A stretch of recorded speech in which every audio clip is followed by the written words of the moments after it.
Hello everyone, welcome back to our channel benchmark study. आज हम discuss करेंगे RBI circular and RBI news जो कि आपकी रिलीज हुई है नवंबर मंथ में। तो इस लेक्चर की जो पीडीएफ है आपको वो हमारे टेलीग्राम चैनल पर मिल जाएगी, जिसका लिंक आपको डिस्क्रिप्शन में दे दिया जाएगा। तो स्टार्ट करते हैं लेक्चर को और बढ़ते अपने फर्स्ट सर्कुलर की तरफ।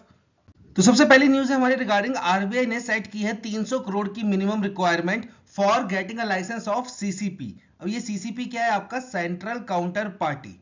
अब यहाँ पे देखो बात क्या हुई है कि अगर किसी भी कंपनी को आरबीआई से लाइसेंस लेना ताकि वो काम कर सके as a central counter party, तो उसको मिनिमम नेट ऑन फंड कितना चाहिए? अब 300 करोड़ रुपए का। अब ये सेंट्रल काउंटर पार्टी होती क्या है, इसका काम क्या है, वो समझते हैं। देखो, जब भी आप डेरिवेटिव्स हो गए या शेयर्स हो गए, आप ट्रेड कर रहे हो, आप किसी के साथ डील कर रहे हो, तो आपके पास टोटल दो मेथड होते हैं। एक होता है आपके पास ओटीसी और एक होता है आपका ईटी।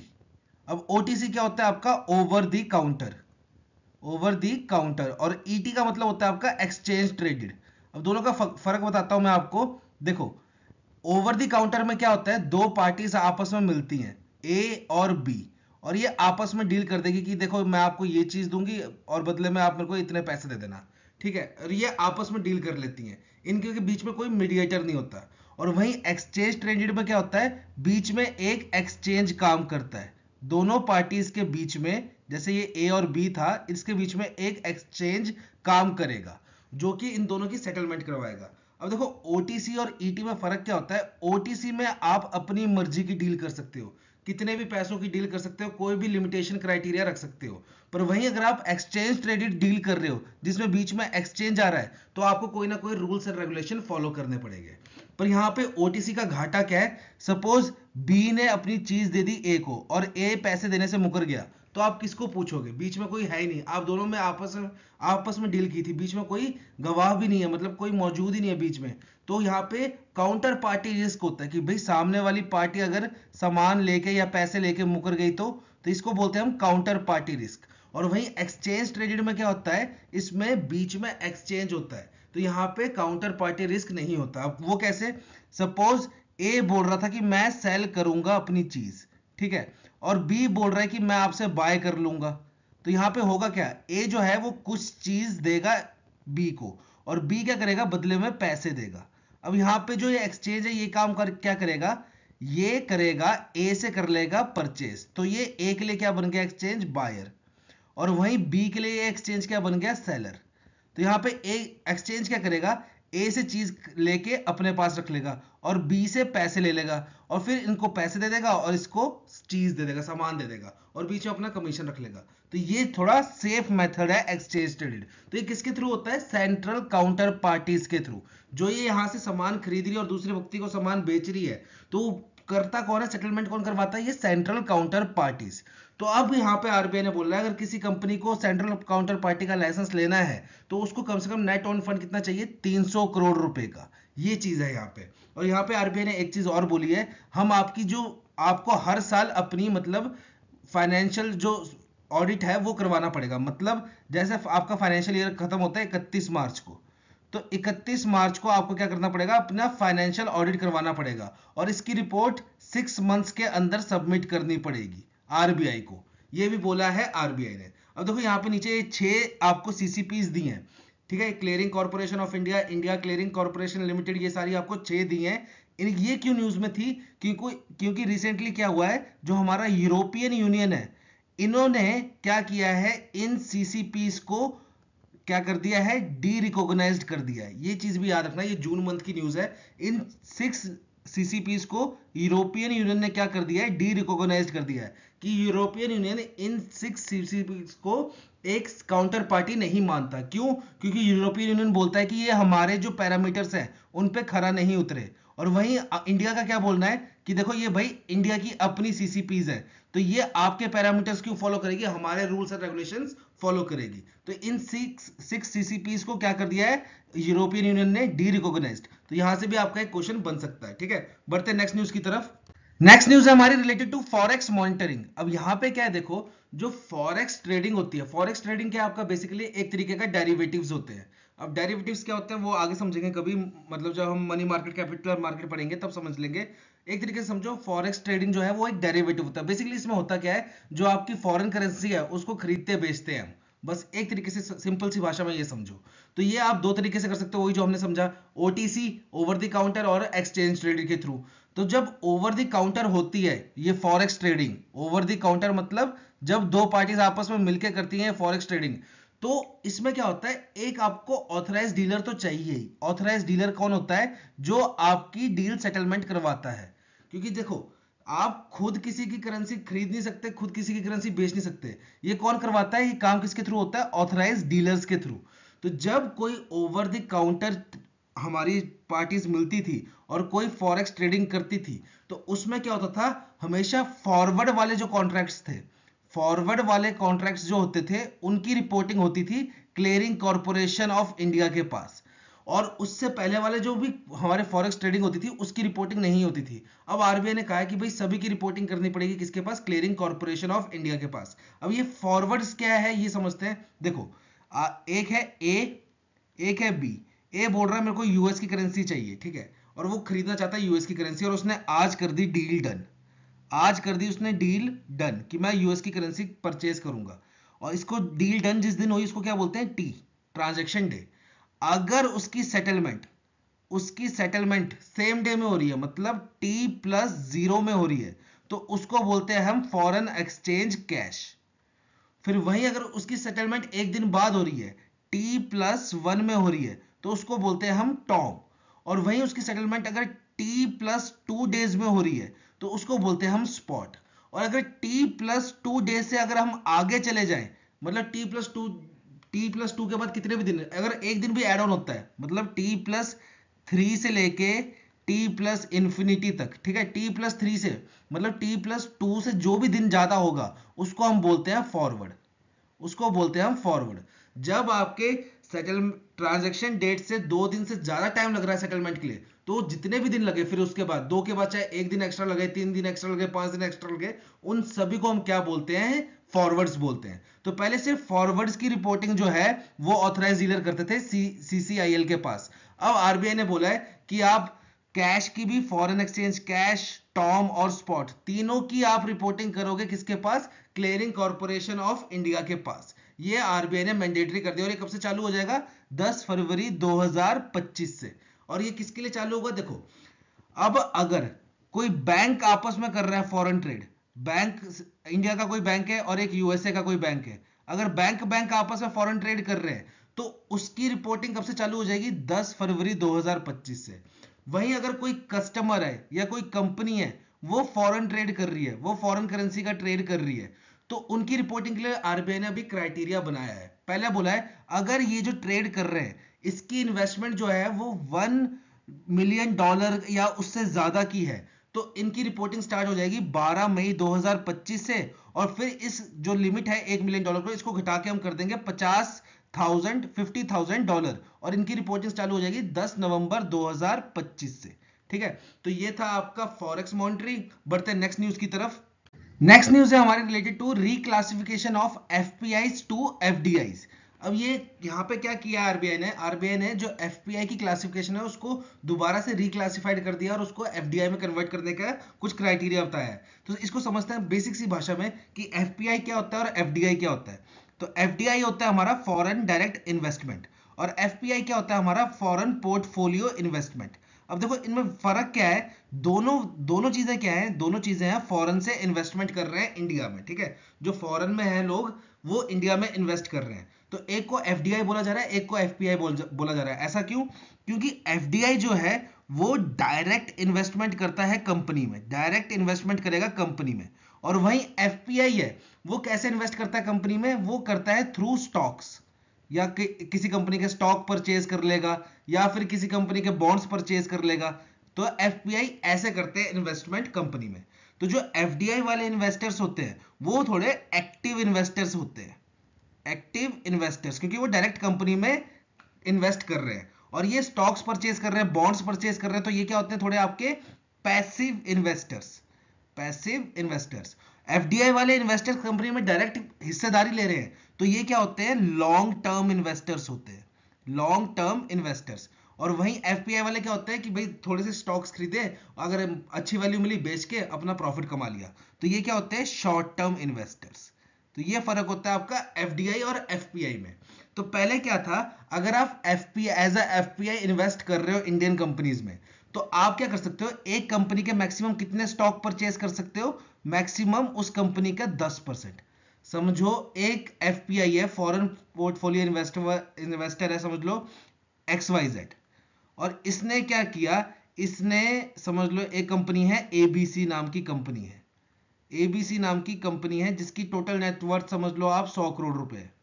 तो 100 करोड़ का 10% कितना हुआ, 10 करोड़। तो ये जो XYZ है फॉरेन पोर्टफोलियो इन्वेस्टर्स, ये मैक्सिमम इस कंपनी के कितने शेयर खरीद सकता है शेयर मार्केट से, 10 करोड़ के। अगर ये 11 करोड़ के शेयर खरीदेगा, मतलब 10% से ऊपर चला जाएगा अगर बाय चांस, अगर ये अपना क्राइटेरिया है, इसका मैक्सिमम क्राइटेरिया क्या है फॉरेन पोर्टफोलियो इन्वेस्टर्स का, कि ये किसी कंपनी का जो टोटल वैल्यूज है, टोटल शेयर्स की वैल्यूज है, उसका 10% ही परचेज कर सकता है। अगर ये 10% के ऊपर चला जाता है तो इसको दो ऑप्शन दिए जा रहे थे। दो ऑप्शन क्या, या तो फिर वो अपनी जो इन्वेस्टमेंट है उसको डाइवर्सिफाइड कर दे, मतलब अगर इसकी इन्वेस्टमेंट 11% हो रही है, 12% हो रही है, तो ये 1-2% सेल करके किसी और कंपनी के शेयर्स परचेज कर ले। एक तो ये ऑप्शन था। दूसरा, इसको कन्वर्ट कर दिया जाएगा एफपीआई से एफडीआई में। अब एफपीआई से एफडीआई में कन्वर्ट कर दिया जाएगा तो उसके लिए उसको रूल्स एंड रेगुलेशंस भी और ज्यादा फॉलो करने पड़ेंगे। पर यहां पे एक चीज और बोली है आरबीआई ने, सपोज एक एफपीआई है जिसने समझ लो 14% इन्वेस्ट कर दिया किसी कंपनी में, तो इसका 10% का क्राइटेरिया क्या हो गया, ब्रीच हो गया, इसने 10% वाले क्राइटेरिया से ऊपर निकल गया, तो इसको एफडीआई में कन्वर्ट करना पड़ेगा, या तो फिर इसको 4% के स्टेक बेच के किसी और कंपनी के शेयर्स परचेज करने पड़ेंगे। तो सपोज अगर हमने इस एफपीआई को जिसने 14% इन्वेस्ट किया है, इसको कन्वर्ट कर दिया हमने एफडीआई में, और कल को ये 6% शेयर बेच देता है, इसके पास बचे कितने, 8%, तो क्या ये एफपीआई बन जाएगा, नहीं। अगर आपको एक बार एफडीआई में कन्वर्ट कर दिया तो आप दोबारा एफपीआई नहीं बन पाओगे, आपको एफडीआई वाले rules and regulation he follow करने पड़ेंगे। पर यहां पे एक चीज बोली है, सपोज एक फॉरेन पोर्टफोलियो इन्वेस्टर्स है और वो 10% से ज्यादा इन्वेस्ट कर रहा है, किसमें, गैम्बलिंग कंपनी में, गैम्बलिंग एंड बैटिंग कंपनी में, रियल स्टेट बिजनेस में, निधि कंपनी में, तो उनको एफडीआई में कन्वर्ट नहीं किया जाएगा। मतलब जिस सेक्टर्स में एफडीआई अलाउड नहीं है, उस सेक्टर में अगर कोई एफपीआई 10% से ज्यादा भी इन्वेस्ट कर रहा है तो भी कोई बात नहीं, उसको एफडीआई में कन्वर्ट नहीं किया जाएगा, ठीक है। तो ये चीज याद रखना। उसके लिए फिर क्या करना पड़ेगा, उसको अपनी जो इन्वेस्टमेंट है उसको क्या करना पड़ेगा, बाइफरकेट करना पड़ेगा। जो एक्स्ट्रा उसने इन्वेस्ट कर दिया 10% से ऊपर, उसको डाइल्यूट करके बेच के किसी और कंपनी में इन्वेस्ट करना पड़ेगा। पर उस एफपीआई को हम एफडीआई में कन्वर्ट नहीं कर सकते, जो कि रिस्ट्रिक्टेड है। जैसे कि आपका गैम्बलिंग एंड बैटिंग में एफडीआई मना है, रियल स्टेट बिजनेस में मना है, निधि कंपनीज में मना है, ठीक है। तो उस सिनेरियो में क्या होगा, वो एफपीआई को एफडीआई में कन्वर्ट नहीं करेंगे। और यहाँ पे आरबीआई ने एक चीज और बोली है, सपोज आज है समझ लो 5 तारीख, या आज है समझ लो 1 तारीख, ठीक है, 1 तारीख है समझ लो आज, और आज अगर कोई एफपीआई 10% से ऊपर चला जाता है किसी कंपनी के स्टेक, वो 10% से ज्यादा खरीद लेता है, तो उसको अगले 5 दिन में क्या करना पड़ेगा, अपने आप को रिक्लासिफाइड करना पड़ेगा एफडीआई में, या तो जो उसने एक्स्ट्रा शेयर्स परचेज किए हैं उसको बेच के वो किसी और कंपनी के शेयर्स खरीदने पड़ेंगे, ठीक है। तो ये थी आपकी एफपीआई टू एफडीआई वाली रिक्लासिफिकेशन। बढ़ते हैं नेक्स्ट न्यूज की तरफ। नेक्स्ट न्यूज है हमारे रिलेटेड टू एनबीएफसीज। अब आरबीआई ने क्या बोला रिसेंटली, जो भी एनबीएफसीज हैं वो क्या करती है, मैक्सिमम एनबीएफसीज अपनी कैपिटल इंक्रीज करने के लिए पैसे उधार कर लेती हैं, और वो ज्यादातर उधार कहां से ले रही थी, बैंक से ले रही थी। तो आरबीआई ने बोला जो भी एनबीएफसीज उधार ले रही हैं, जितना उन्होंने उधार ले रखा है उसका 25% हिस्सा जो है, 25% उधारी जो है वो कैपिटल मार्केट से आनी चाहिए। फिर चाहे वो एनबीएफसीज अपने कमर्शियल पेपर इशू करे, नॉन कन्वर्टेबल डिवेंचर्स इशू करे, या फिर वो एक्सटर्नल कमर्शियल बोरोइंग करे, पर 25% की हिस्सेदारी आनी चाहिए कैपिटल मार्केट से। अब इसका मतलब क्या है, एनबीएफसीज जो है, अगर एक एनबीएफसी 100 रुपया उधार ले रही है, तो इसमें से 25 रुपए जो है वो कहां से आने चाहिए, आपके कैपिटल मार्केट से आने चाहिए। अब देखो यहां पे क्या है, बेसिकली ये किसके लिए निकाला गया है, जो आपकी एनबीएफसीज आती हैं अपर लेयर में। अब ये चीज पता होगी आपको, एनबीएफसीज को हमने 4 कैटेगरीज में बांटा है। एक है आपकी टॉप लेयर, फिर आती है आपकी अपर लेयर, फिर आती है आपकी मिडल लेयर, और लास्ट में आती है आपकी बेस लेयर। तो बेस लेयर में कौन सी एनबीएफसीज आती है आपकी, non deposit taking NBFCs, non deposit taking NBFCs, जिसकी एसेट साइज जो है वो 1000 करोड़ से कम है। मिडिल में कौन सी आती है, नॉन डिपॉजिट टेकिंग, जिनकी एसेट साइज 1000 करोड़ या उससे ज्यादा की है। और सारी की सारी आपकी डिपॉजिट टेकिंग एनबीएफसीज, वो सारी की सारी किसमें आती है, इसमें मिडिल लेयर में। अपर लेयर में कौन सी आती है, टॉप 25-30 एनबीएफसीज, और जो टॉप लेयर है वो आपका फिलहाल एम्प्टी रखा हुआ है।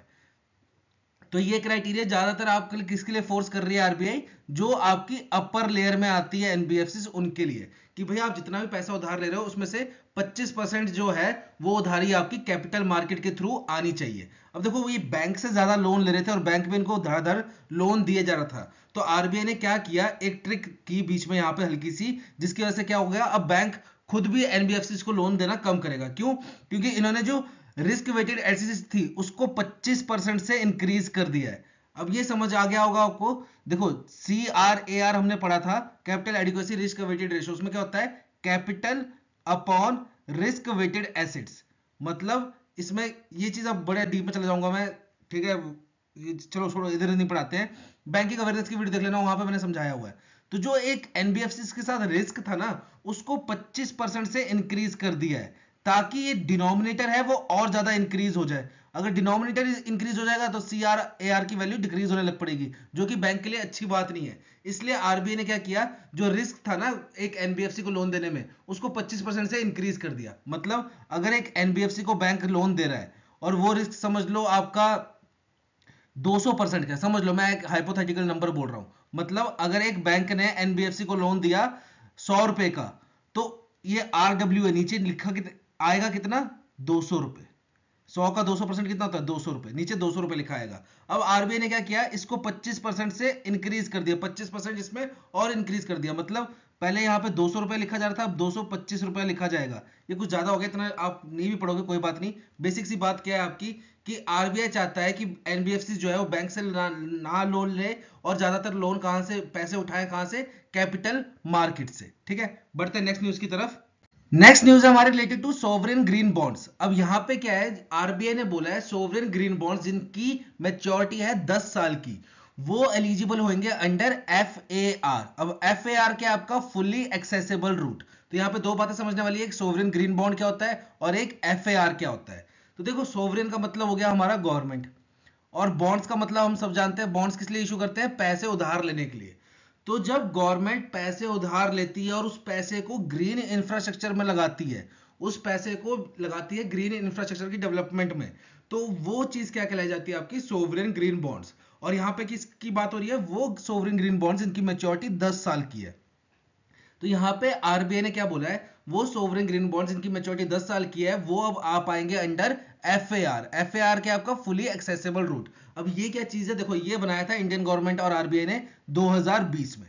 अब पहले क्या होता था कि अगर किसी फॉरेन इन्वेस्टर्स को या कोई एनआरआई ही है, उसको अगर इंडिया में किसी गवर्नमेंट सिक्योरिटीज में इन्वेस्ट करना था, तो काफी ज्यादा रेस्ट्रिक्शंस होती थी, काफी ज्यादा फॉर्मेलिटीज होती थी, तो वो इजीली इंडिया की गवर्नमेंट सिक्योरिटीज में इन्वेस्ट कर पाए, उसके लिए गवर्नमेंट ऑफ इंडिया ने एक फुल्ली एक्सेसिबल रूट बनाया था अप्रैल 2020 में, जिसके तहत फॉरेन इन्वेस्टर्स जो है वो इंडिया की गवर्नमेंट सिक्योरिटीज में आराम से बिना किसी रिस्ट्रिक्शंस के इन्वेस्ट कर पाएंगे। पर वो कौन सी गवर्नमेंट सिक्योरिटीज होंगी, ये गवर्नमेंट ऑफ इंडिया और आरबीआई मिलकर डिसाइड करेंगे टाइम टू टाइम। तो अभी रिसेंटली आरबीआई ने क्या किया है, सोवरेन ग्रीन बॉन्ड जिनकी मैच्योरिटी 10 साल की है, उसको भी इस FAR कैटेगरी में डाल दिया। मतलब अब किसी फॉरेन इन्वेस्टर्स को इसमें इन्वेस्ट करना है, सोवरेन ग्रीन बॉन्ड जिसकी मैच्योरिटी 10 साल में है, वो आराम से इन्वेस्ट कर सकता है बिना किसी रोक टोक के।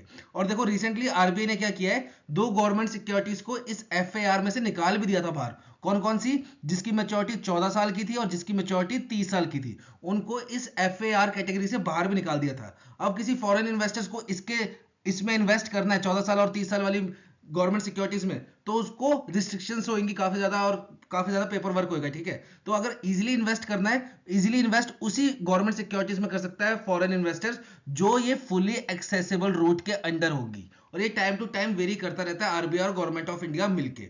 अब यहाँ पे देखो सोवरेन ग्रीन बॉन्ड्स से एक सबसे बड़ी बात जो है वो होती है आपकी, मतलब एक वर्ड जो है वो है ग्रीन वॉशिंग। ये चीज भी आपकी आ सकती है।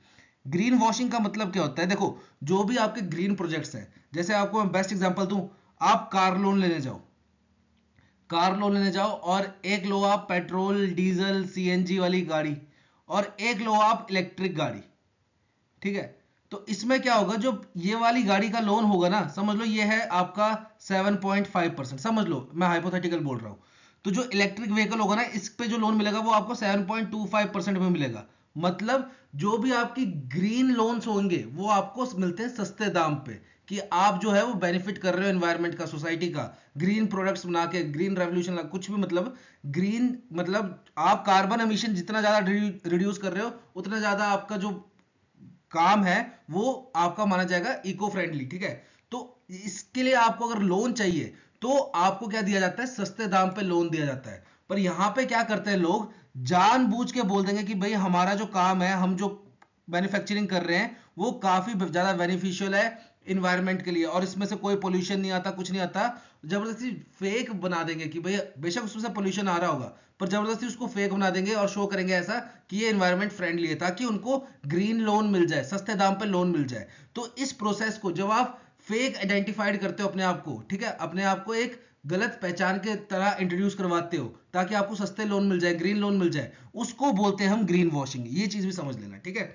बढ़ते हैं नेक्स्ट न्यूज की तरफ। नेक्स्ट न्यूज है आपकी रिगार्डिंग कैसेट स्वैप मैकेनिज्म, जो एटीएम्स में यूज करने वाले थे हम, कब, 2021 में। ये 2018 की न्यूज है और बोला था 2021 तक इंप्लीमेंट हो जाएगा। इसको अब फिर से बढ़ा दिया, और कब तक इंप्लीमेंट होना चाहिए, 31 मार्च 2025 तक। अब ये पूरी न्यूज क्या है इसको समझते हैं। देखो, जो आपकी एटीएम मशीन होती है उसके अंदर होती है आपकी ऐसे एक ट्रॉली सी होती है, और उस ट्रॉली में आपकी ऐसे कैसेट्स बनी होती हैं जिसमें आप नोट्स डालते हो। तो जब आप इस कैश आपने जब एटीएम में पैसे डालने हैं, ठीक है, जैसे अब मैं एसबीआई की बात बताता हूँ। हमारी जो एक कैसेट है उसमें एक टाइम पे मैक्सिमम 3000 नोट डलते हैं। फिर चाहे वो आप 100 रुपए के डाल लो, 500 के डाल लो, 200 के डाल लो, एक टाइम पे एक कैसेट में मैक्सिमम कितने नोट डलेंगे, 3000 नोट डलेंगे। अब क्या होता है यहाँ पे, जब समझ लो नोट यहाँ पे 100-200 रह गए, ठीक है, तो हमें क्या करना पड़ता है, इसमें दोबारा से नोट ऐड करने पड़ते हैं। तो यहाँ पे क्या होता है, हम बक्सा लेके जाते हैं अंदर से, ब्रांच से एटीएम में घुसते हैं और वहां से पैसे इसमें डाल देते हैं। अब आरबीआई बोल रहा है आपने ऐसे नहीं करना है, आपने क्या करना है, एक एक्स्ट्रा कैसेट्स मंगा के रखनी है। ये जो कैसेट्स हैं ये एक्स्ट्रा मंगा के रखनी है, और आपने ब्रांच में ये कैसेट को फिल कर लेना है। फिर एटीएम में आना है, ये पुरानी वाली कैसेट जिसमें 10 नोट, 50 नोट, 100 नोट बचे हैं, इसको निकालना है, इसको आप अंदर ले जाओगे और ये जो कैसेट फुल है इसको इसमें रिप्लेस कर दोगे, और ये 31 मार्च 2025 तक हो जाना चाहिए। तो देखो, आरबीआई की तो जुबान हिली, उसने बोल दिया और कि भाई करना है। अब यहाँ पे देखो, इसका फायदा और ड्रॉबैक दोनों समझने चाहिए, ठीक है।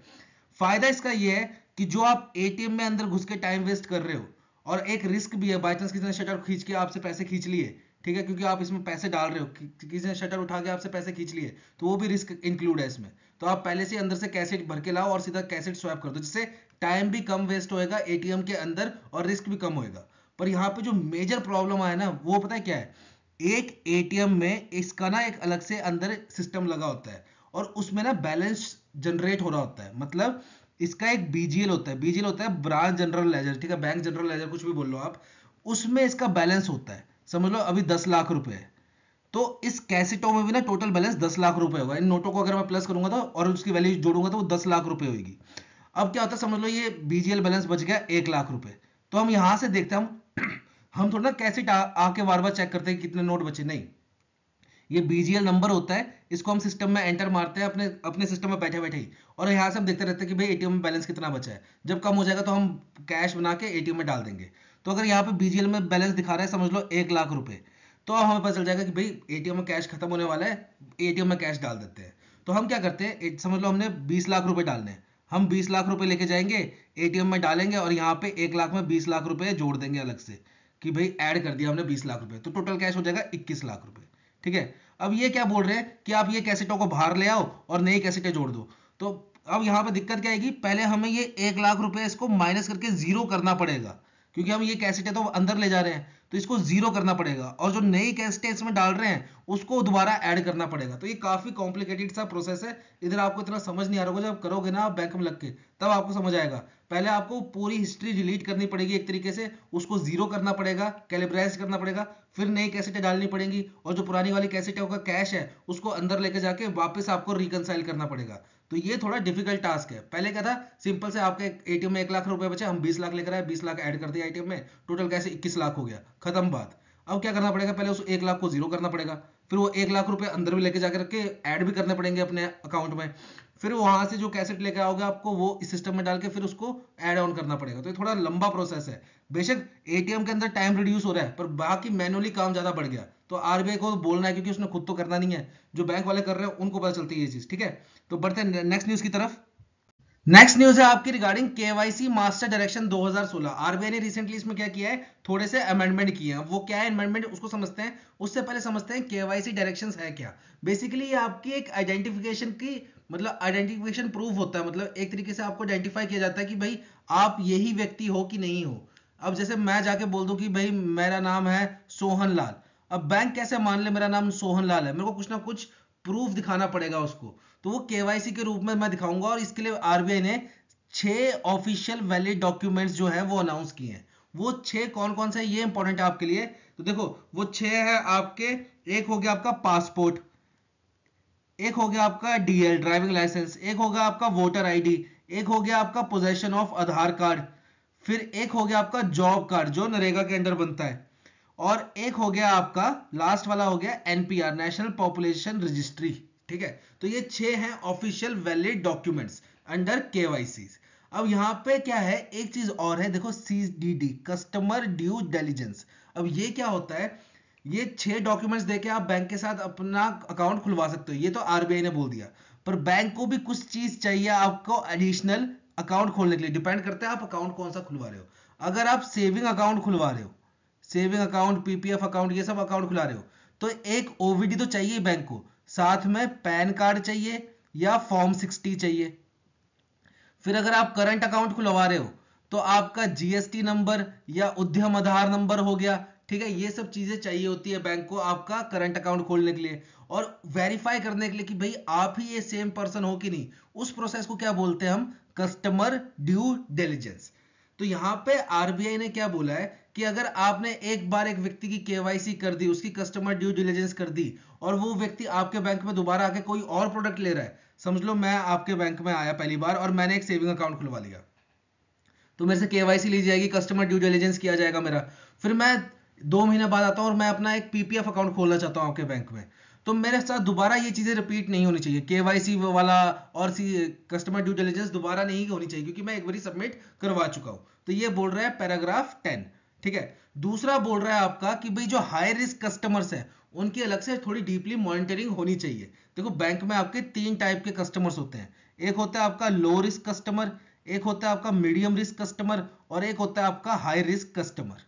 ठीक है, तो ये 3 टाइप के रिस्क कस्टमर होते हैं। हाई रिस्क में बेसिकली कौन से आते हैं, जिनके करंट अकाउंट्स होते हैं, या फिर जो एनआरआईज होते हैं, या पॉलिटिकली एक्सपोज्ड पर्सन होते हैं, बेसिकली वो आते हैं आपके हाई रिस्क में। और लो रिस्क में तो वो आगे जिनके पास बहुत ही कम पैसा है। ठीक है, जो मतलब स्टूडेंट्स वगैरह हो गए। ठीक है, स्टूडेंट्स ज्यादातर लो रिस्क में ही आते हैं। और मीडियम्स में जिनमें थोड़ा बहुत एक आधा लोन भी ले रखा है, कभी पर्सनल लोन ले रखा होगा या एफडी के अगेंस्ट लोन ले रखा होगा, या जिसमें एफडियां थोड़ी ज्यादा है, 10 लाख 20 लाख 30 लाख की एफडियां हैं, वो आते हैं आपके मीडियम कैटेगरी में।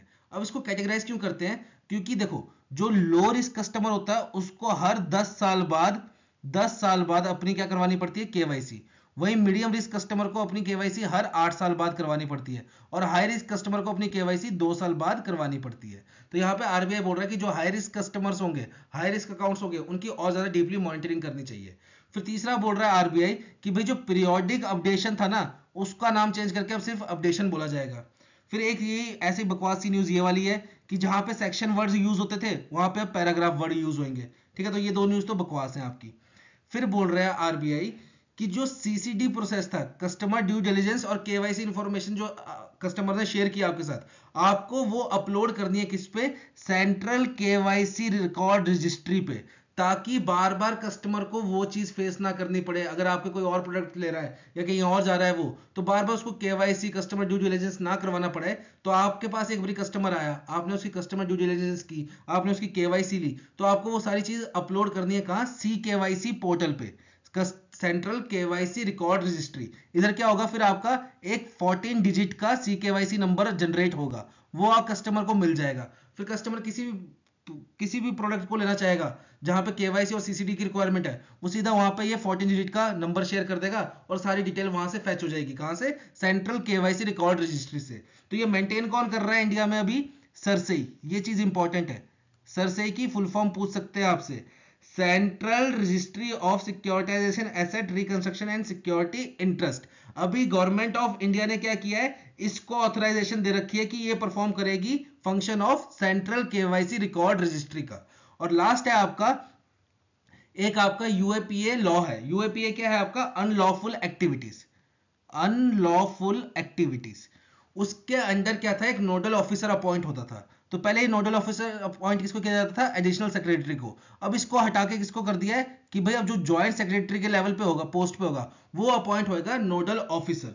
अब नोडल ऑफिसर क्या कर सकता है, नोडल ऑफिसर रिसीव करता है रिक्वेस्ट किस चीज की, किसी के फंड्स को फ्रीज करना है कि भाई इसका जो काम है, इसके जो पैसे हैं ये इलीगल एक्टिविटी से आए हैं या टेरर फंडिंग में यूज हो रहे हैं, तो उसके फंड को फ्रीज कर सकता है कौन, नोडल ऑफिसर। देखो केवाईसी का बेसिक और केवाईसी और जो हमारा ये सीडीडी कस्टमर ड्यू डिलिजेंस है, इसका बेसिक रोल क्या है पता है, सबसे इंपॉर्टेंट रोल क्या है कि कोई ऐसा कस्टमर बैंक के साथ ना जुड़ जाए जो बैंक का यूज करके अपने ब्लैक मनी को वाइट करे या फिर अपने पैसे से टेरर फंडिंग करे। इसलिए ये केवाईसी सीसीडी बनाया गया है। केवाईसी नो योर कस्टमर और सीसीडी कस्टमर ड्यू डिलिजेंस, ये इसलिए बनाया गया है। ठीक है, तो ये थी आपका आरबीआई न्यूज और आरबीआई सर्कुलर नवंबर मंथ की। बहुत जल्द मिलेंगे आपको नई वीडियो के साथ। Till then have a nice day.